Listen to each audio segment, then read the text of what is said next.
For the first time after 13 consecutive nights, there were no new reports of American bombs falling on Iran, and there were also no reports of Iranian attacks against neighboring countries that have American bases in the Middle East.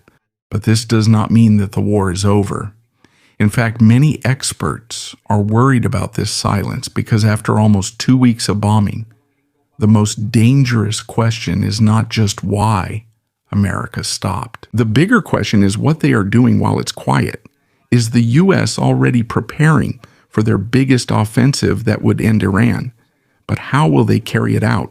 What are their targets, and what weapons and bombs will they drop on Iran? Aside from this, the fighting between the Saudis and the Houthis is also intensifying. Has the war between the U.S. and Iran really expanded into an uncontrollable regional war? That's what we'll discuss today here on Mr. Good Vibes Shorts.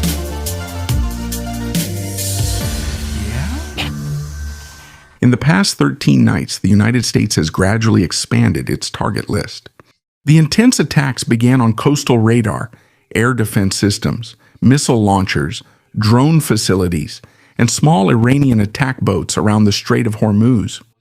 Then, the strikes went deeper, hitting roads, bridges, tunnels, communications towers, military barracks, and facilities linked to the Islamic Revolutionary Guard Corps, or IRGC. This means that it's not just coastal weapons being targeted, but also Iran's movements, communications, and supply lines are being disrupted to make it difficult for them to move troops, missiles, and equipment.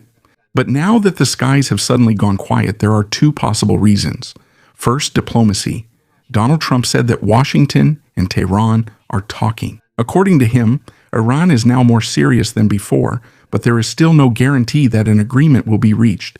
So it's possible that America is giving the negotiations one last chance. But there is a second possibility, and this one is more dangerous.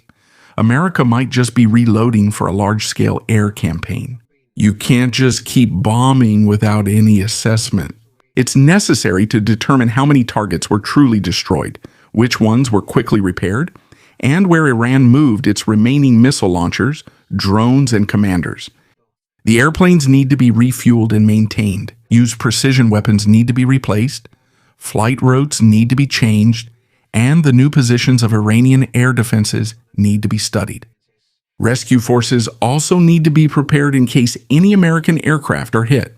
In other words, a quiet night can be used to prepare for the next strike, and the pressure still hasn't gone away. The blockade at Iran's ports continues, while American warships, aircraft, and Marines remain stationed in the region. The United States has also redirected dozens of commercial vessels as part of the blockade enforcement. Meanwhile, Trump said that the U.S. military is locked and loaded as he considers an attack bigger than the previous ones. And because of these explanations, according to experts, we should not be deceived by the silence just yet. This could be the doorway to peace, but it could also be the moment when America is choosing its biggest target, bringing its most powerful weapons closer, and preparing an offensive that it expects will cripple Iran in one blow. If Donald Trump gives the order for the so-called massive attack, it won't just be another night of bombing. It's possible that America will simultaneously deploy its Air Force, Navy, cyber units, satellites, and special operations forces to surprise Iran before it can prepare. And right now, a large part of the necessary forces are already there and ready. According to reports, America has sent additional special operations personnel, fighter squadrons, precision weapons, and medical teams to the region. The bombers stationed in America and the United Kingdom are also on high alert. In addition, according to a report by the Washington Post, more than 150 military medical personnel have been sent by the U.S. to Germany, where wounded soldiers from the Middle East are usually brought. This is not automatic proof that the offensive is certain, but it's clear that the U.S. is preparing even for the worst-case scenario where the number of wounded soldiers increases.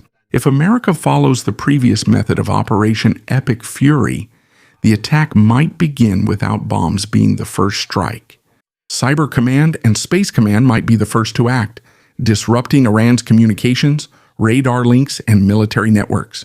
If their communications encounter problems, it will be difficult to give orders to the commanders and to coordinate the air defenses and to know where the next attack will come from. After this, electronic warfare aircraft will follow. Their job is to deceive, blind, or jam the Iranian radar. It's like they're opening the door so that stealth fighters and cruise missiles can get in without being detected right away. This is where the F-35, F-16, and other U.S. strike aircraft can come in.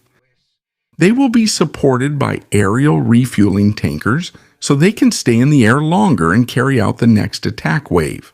From the sea, American destroyers and submarines can launch long-range Tomahawk missiles against targets deep inside Iran. And when heavier firepower is needed, there are the B-1 bombers and other long-range aircraft that can carry a large number of precision-guided weapons. The Pentagon's official report states the United States demonstrated this kind of operation in the war's early phase. More than 100 aircraft flew together in a synchronized wave. Fighters, bombers, tankers, electronic attack aircraft, surveillance planes, and unmanned platforms. This was accompanied by Tomahawk missiles and cyber operations. More than 1,000 targets were hit in the first 24 hours of the operation. When the new offensive is carried out, it might not just be a single massive strike. It could be a series of coordinated attacks. These are waves that could last for several days. First, to blind Iran. Second, to destroy its missile forces. And third, to hunt down the remaining mobile launchers, commanders, and underground facilities. But it's unlikely to start as a large-scale ground invasion. Iran is enormous. The terrain is mountainous, and it has a population of over 90 million. Invading it would require a huge number of soldiers and could lead to another Iraq or Afghanistan, a long, costly, and bloody war that the administration definitely does not want to repeat. According to many experts, limited special operations using America's Navy SEALs, commandos, and Green Berets are more likely than a full-scale invasion. This means that the plan may not involve occupying the whole of Iran.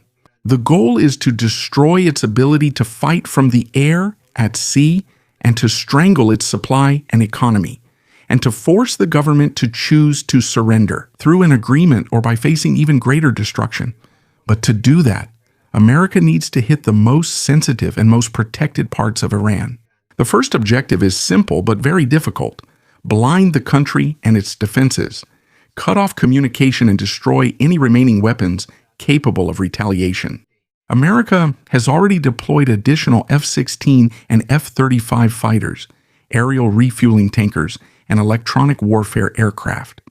This includes the EA-37B Compass Call, an aircraft designed to disrupt communications, radar, navigation, and other electronic signals.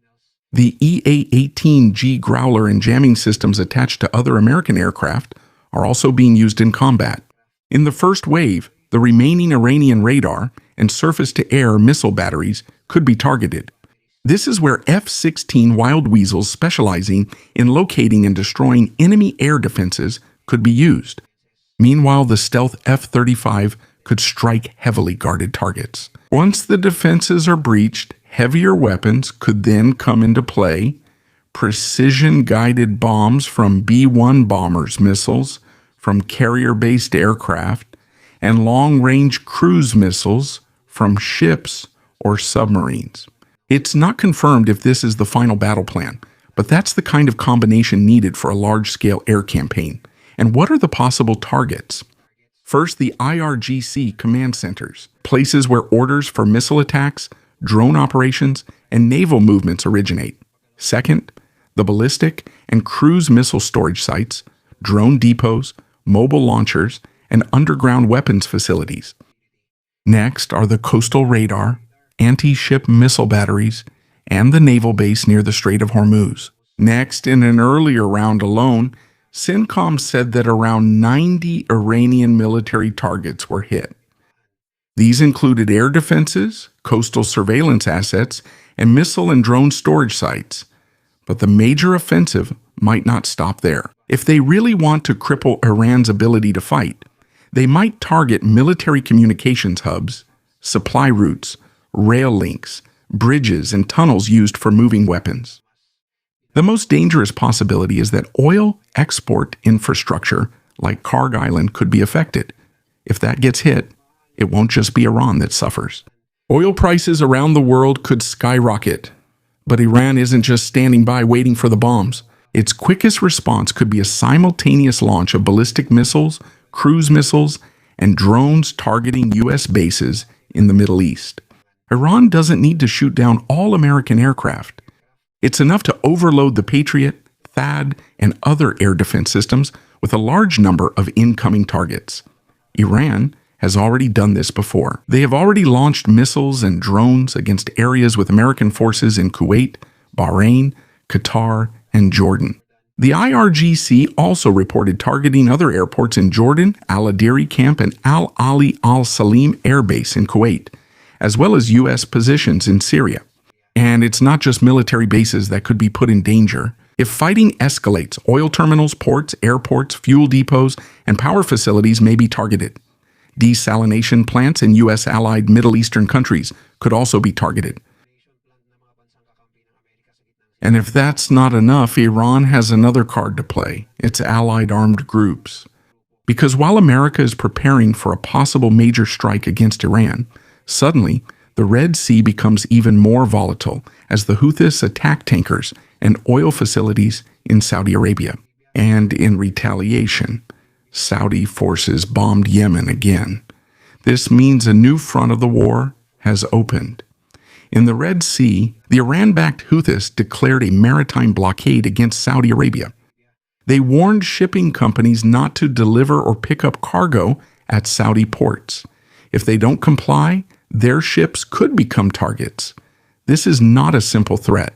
The Houthis claimed that they attacked 2 Saudi oil tankers in Celia and Layla, using missiles and drones. Enchelia reportedly sent a distress call after being hit near Jizan, a place in Saudi Arabia close to the Red Sea. Meanwhile, a fire broke out at the front part of the ship. Because of this, other Saudi tankers turned back and made a U-turn, looking for a safer but longer route. But the Houthis did not only target ships. They launched dozens of ballistic missiles, cruise missiles, and attack drones against Saudi Aramco facilities in Jizan and Yanbu, places in Saudi Arabia. Their spokesperson said that the targets were successfully hit, although not all claims have been independently confirmed. There is a gap. Evidence of damage and thick smoke in Jizan has emerged. In Yanbu, there were reportedly missiles intercepted by the Patriot air defense system operated by Greek military personnel. And these targets are not of insignificant value. This is one of the main oil export centers of Saudi Arabia on the Red Sea. This is where oil that passes through the East-West pipeline can be exported without having to go through the Strait of Hormuz. So while the Strait of Hormuz is controlled or dangerous because of Iran, Yanbu is one of the most important alternatives. The main oil export terminal of Saudi Arabia. Now even that is already in the Houthis' sights.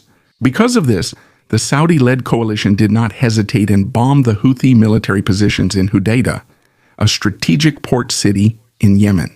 The Saudi-backed Yemeni forces also targeted the missile and drone launch sites and weapons depots in Marib and Al-Jaf. There are also reports of strikes on Cameron Island as both camps began to mobilize additional forces in their positions. The problem is, this broke the nearly 4-year silence that had existed since 2022. And if the Saudi-Houthi war fully resumes, it won't just be Iran and America directly exchanging blows.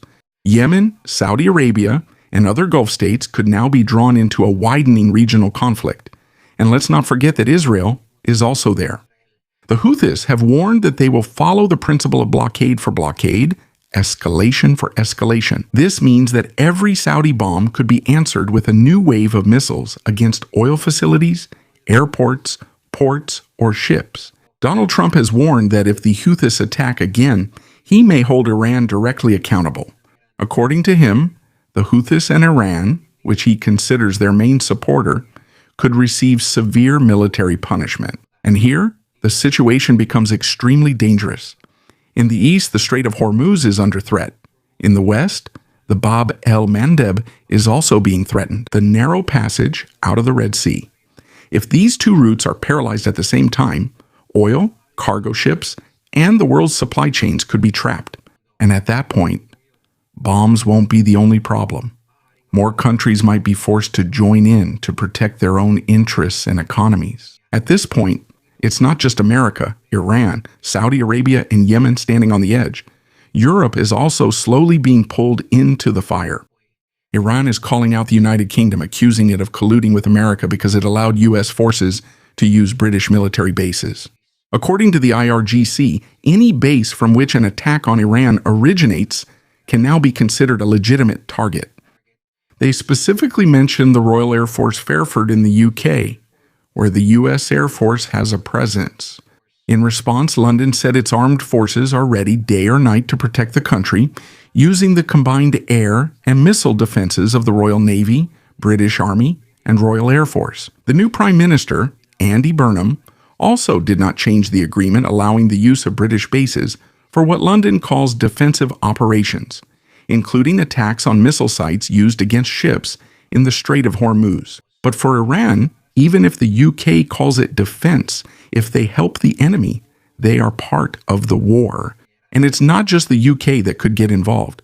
Iran has warned that any European country allowing its territory or military facilities to be used by America could be considered an aggressor.